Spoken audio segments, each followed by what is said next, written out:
আল্লাহ ডেকে বলে, গোলাম আমি হলাম গাফিরুয যামব কাবিলুত তাওব। আমার কাজ হলো ক্ষমা করা, আমার কাজ হলো তওবা কবুল করা। শয়তানের কাজ হলো ওয়াসওয়াসা দেওয়া, আমাদেরকে ভুল পথে নিয়ে যাওয়া। আর আমাদের কাজ হলো ভুল করে ফেলা, আল্লাহর কাজ হলো ভুলগুলো মাফ করে দেয়া। আল্লাহ ডেকে বলে, গোলাম তোরা যদি ভুল না করতি, তোরা যদি পাপ না করতি, তোরা যদি অন্যায় না করতি, তোদেরকে ধ্বংস করে দিয়ে এমন একটা জাতি আমি এই দুনিয়ার বুকে তৈরি করতাম যারা সকালবেলা ভুল করে দুপুরে মাফ চাইতো, দুপুরে ভুল করে রাত্রে মাফ চাইতো, আজকে ভুল করে আগামীকাল মাফ চাইতো। আর আমি আল্লাহ গুনাহগুলো তাদের সব ক্ষমা করে দিতাম। ক্ষমা করে দিতে আল্লাহর বড্ড ভালো লাগে। বান্দা আল্লাহর কাছে বারবার চাক, চোখের পানি ছাড়ুক, এটা আল্লাহ পছন্দ করে। চোখের পানির যে কত পাওয়ার আপনি কল্পনাই করতে পারেন। আখিরাতের সুখটাকে হারায়েন না এই কষ্টের মধ্যে।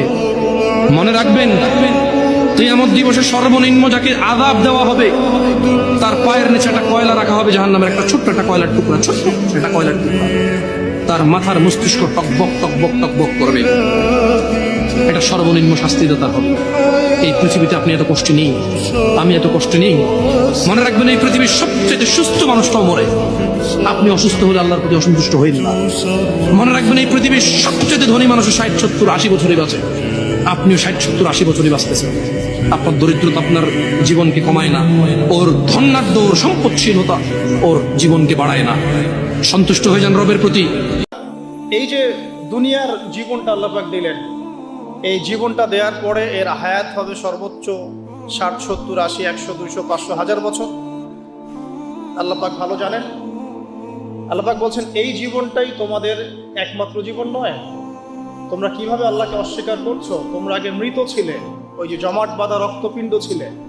সুম্মা ইউহয়িকুম, এরপর আল্লাহ পাক তোমাদেরকে জীবন দিলেন, মানে দুনিয়ার জীবন আমরা পেলাম। এটাই চূড়ান্ত জীবন নয়। সুম্মা ইউমীতুকুম, তোমরা আবারও এরপর মৃত্যুবরণ করবে। ওই মৃত্যুর পরে আল্লাহ পাক বলছেন সুম্মা ইউহয়িকুম, আবারও তোমাদেরকে আমি জীবন দিব। তার মানে দুইটা জীবন, দুইটা মত। আর শেষের জীবনের পরে আল্লাহ পাক বলছেন সুম্মা ইলাইহি তুরজাউন, এরপরে আল্লাহ পাক বলেননি যে আবারও জীবন দিব, আবার মৃত্যু দিব। শেষে গিয়ে আল্লাহ পাক বলছেন এরপর তোমরা আমার কাছে ফিরে আসো। আর বিবাহ হবে, এটা পৃথিবী সৃষ্টির 50,000 বছর আগে লেখা হয়েছে। যেদিন মায়ের পেটে 3, 40, 4 মাস, 50,000 বছর আগে যেটা লেখা হয়েছে সেটা আবার লেখা হবে 4 মাস যেদিন মায়ের পেটে। তাহলে কার সাথে কার বিবাহ হবে এটা দুবার লেখা হয়েছে। তো আপনাকে এখন যে আল্লাহ বললেন যে পছন্দ মতো বিবাহ করো, এটা আল্লাহ আপনাকে একটা সান্ত্বনা দিলেন। ঘুরতে ঘুরতে ঘুরতে ঘুরতে যেখানে তাকদিরে লেখা আছে সেখানেই হবে। বাসায় দুইটা আয়না থাকলে দুইটা আয়নাতেই চেহারা দেখার সময় কি দোয়া করতে হবে? কত কি মানুষের মাথায়, কত ইম্পর্টেন্ট প্রশ্ন এখন মানুষের। টাইম পাস করলে তো হাদিয়া দিবেন। আপনারা তো দেখতে চান কতক্ষণ ওয়াজ করলো, কি ওয়াজ করলো সেটা তো আপনার জানার বিষয় না। অডিয়েন্স দেখতে চায় কতক্ষণ ওয়াজ করলো, মাহফিল কমিটি দেখতে চায় কতক্ষণ ওয়াজ করলো, কি বলছে সেটা তো ফ্যাক্ট না আপনার কাছে। আধা ঘন্টার লেকচারে মানুষ এত দামি কথা বলতে পারে যেটা মানুষ একদিন লেকচার করে দিলেও দিতে পারবে।